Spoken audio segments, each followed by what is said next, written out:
We begin this morning with breaking news out of Clear Creek County. Thanks so much for joining us, everyone. I'm Jason Grenauer. We are expected to hear any minute now from the family of Michael Clark, a 76-year-old Idaho Springs man just awarded a record-breaking settlement of $7 million in a civil rights case against the Idaho Springs Police Department.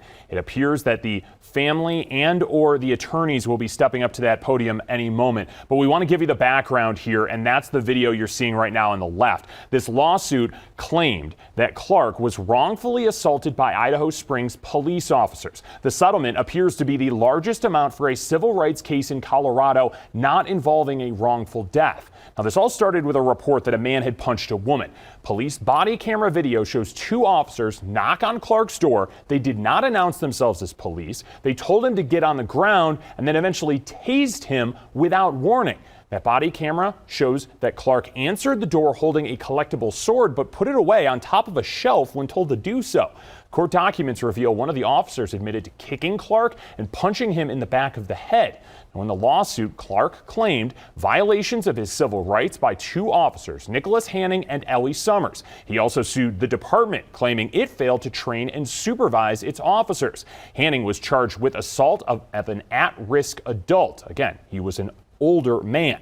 He was later fired. Now, Summers, the other officer, was not charged but no longer works for the city. Clark himself was never charged with any crime. Now, if you want to watch that live news conference, we will have that on Denver7.com and streaming on our Denver 7 Plus app for your favorite streaming device. We will also continue to follow that story throughout the day right here on Denver 7. Meanwhile, Denver police have located a car they believe was used in a deadly shooting along Colfax Avenue, but they're still looking for the three people who fired dozens of shots along that busy street. One man was killed. 5 others are in the hospital after that shooting that happened again yesterday afternoon. Denver 7's Jessica Crawford has more. There was a lot of evidence for police to process from that scene, and it was taken away by crime scene investigators. They're continuing to look into what happened when 5 people were injured, 1 person shot and killed, and they are still on the lookout for those 3 suspects this morning.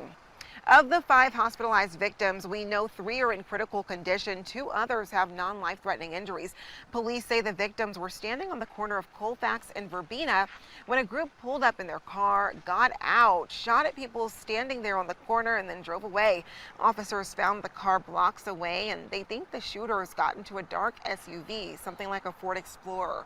Police say there is no apparent motive, and it's too early to know if or how the shooters and the victims are connected. Officers say the area has extra patrols and undercover officers because it does have a high rate of violent crime in that area.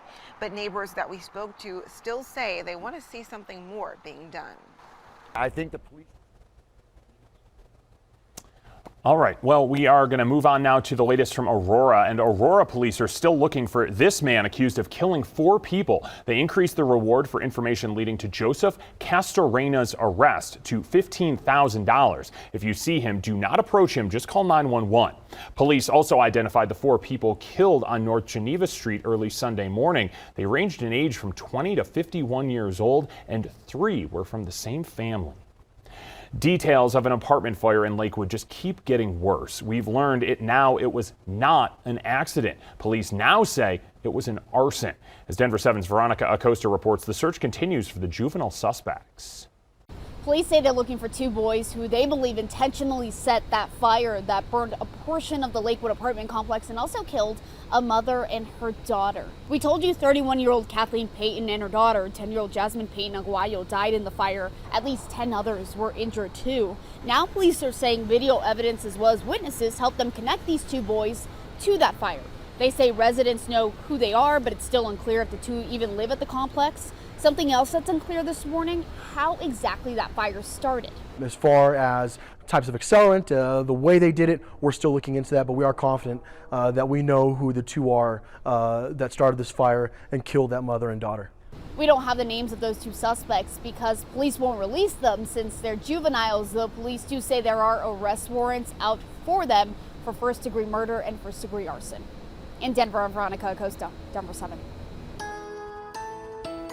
Let's shift gears now to the weather. Nice and mild now, but big changes are brewing. Here's a view from our Mile High cam. Some clouds out there. It's going to be a warm one today, but Denver 7 meteorologist Stacey Donaldson joins us. And Stacey, this time of year, it gets really warm. We know what that means. Really cold. Yes, we have some rain and some snow heading into the state in the next 24 hours. This is what it looks like up at Winter Park. Really nice weather all across the state right now. And it's going to be a warm day. Temperatures in the 70s for us here along the Front Range. A little cooler toward Castle Rock and Parker in the 60s.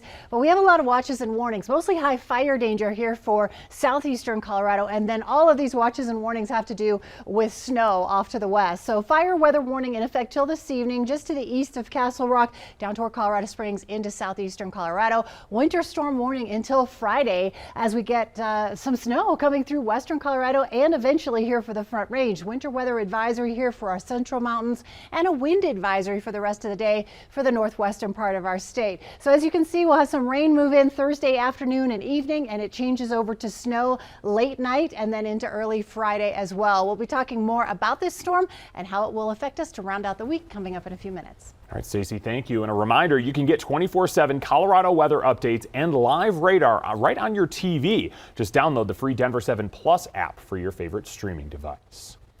The Federal Reserve is expected to raise the interest rate once again by another 3/4 of a percentage point. That would be the fourth straight rate hike of that amount. The decision would come as inflation levels continue to plague the U.S. economy. The Fed is also likely to enact another 0.5 percentage hike coming in December.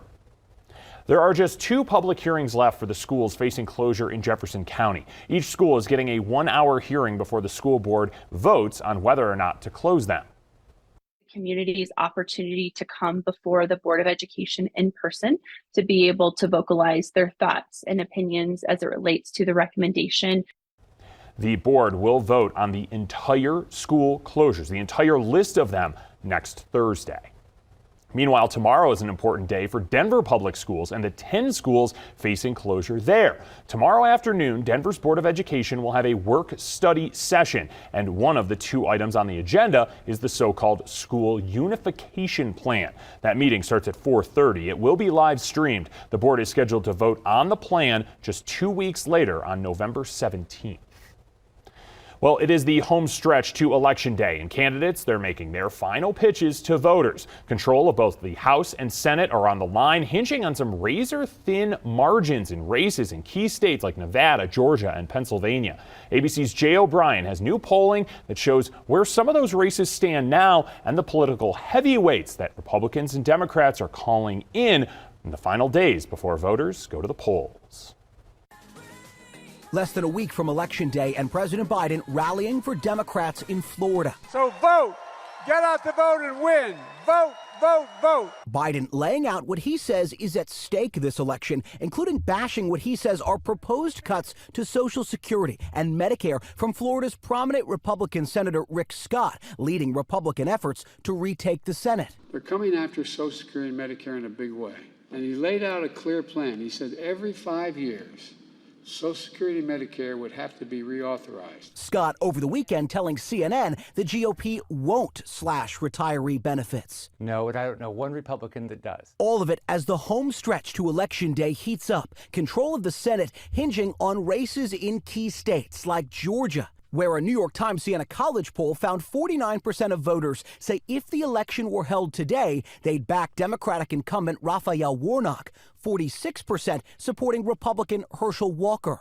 And in Nevada, a dead heat between Democratic incumbent Catherine Cortez Masto and Republican Adam Laxalt. Send Catherine Cortez Masto back to the United States Senate.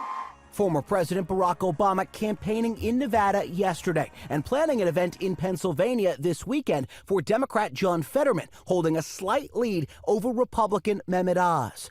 And former President Donald Trump also planning a rally in the Keystone State for Oz that same day, part of his own swing through battleground states supporting hand-picked GOP candidates. And while there are razor-thin races for control of the Senate, a lot of attention is on the House, too. Our partners at 538 show Republicans with an 80% chance of retaking power in that chamber. And GOP leaders say if they do, they will waste no time in starting investigations into President Biden, the administration, and the Biden family. in Washington. Jay O'Brien, ABC News.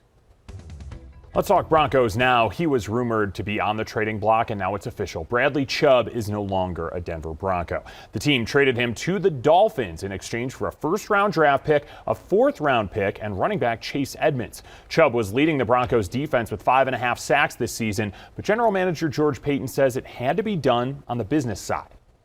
The draft value received was significant. We just felt it was too good to pass up at the end of the day. And it's no secret we need picks, and it's going to help us continue to build our football team. But one thing for certain, our goals, our expectations, they do not change, and we want to win, and we believe we can win. Now, Chubb was on the final year of his contract. The Broncos also acquired pass rusher Jacob Martin in a trade with the Jets, exchanging 4th and 5th round picks. He had 15 sacks in his 5-year career, most of them coming with the Texans. Martin is local. He's from Aurora and went to Cherokee Trail High School. With Halloween now behind us and snow in the forecast, it's the perfect time to get into the next holiday mood. The transformation underway here in Denver to help you do just that.